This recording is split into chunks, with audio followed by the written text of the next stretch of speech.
Hey there, I'm Nat. And I'm Lo. And we make a YouTube show about everything you never knew you wanted to know about Google or something like that.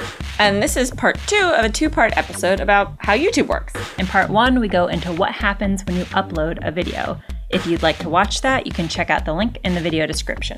And in part 2, we learned what actually happens when you watch a video. We didn't know the answers when we set out to make this video, so we talked with a couple of YouTube engineers, Richard and Steve and Bernard.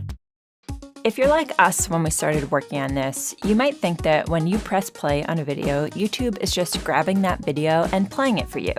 And that's how YouTube used to work. What used to happen 10 years ago when you watched a YouTube video, there was one file, and we would just download it.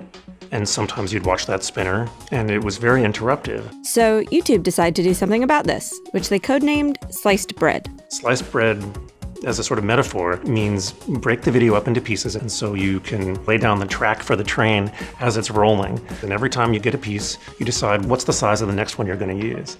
And we call this adaptive bitrate. Adaptive bitrate just means that the size of your video slices can change on the fly, which is helpful because your internet bandwidth is frequently changing. This one.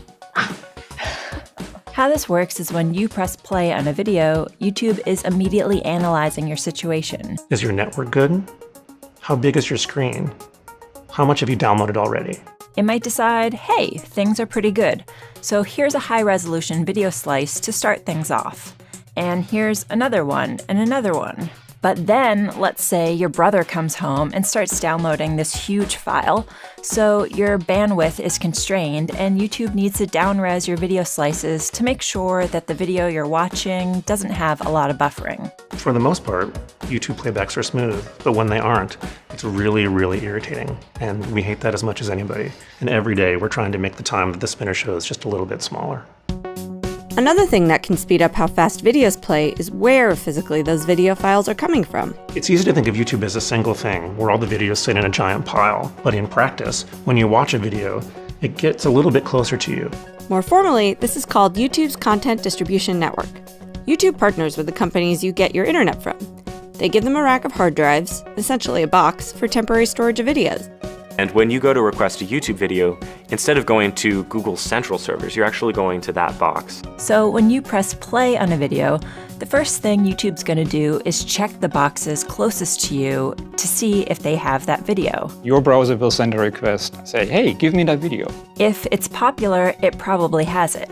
But if the box doesn't have that video, because the video is just uploaded and has 0 views, or it's never been viewed in that location, then the box says, Never heard of that video before. So it turns around and talks upstream.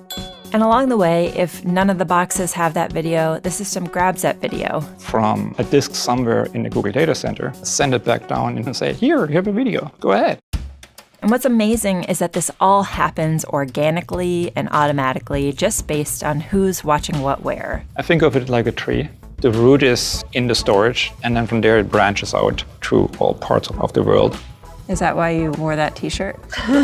Sheer coincidence. Because people like you love to watch lots and lots of YouTube videos, including this one, thank you very much, the ever-growing size of YouTube is hard for even the engineers to wrap their heads around. The scale is mind-blowing. The amount of network traffic that we do, the amount of storage that we need to deal with, it boggles my mind. Do you have a favorite part of YouTube? I love videos. I love that people make them. I love how they're transmitted. I love it all. Humans are weird and wonderful and creative. YouTube being a video site has sort of just allowed the weirdness to be documented and become popular.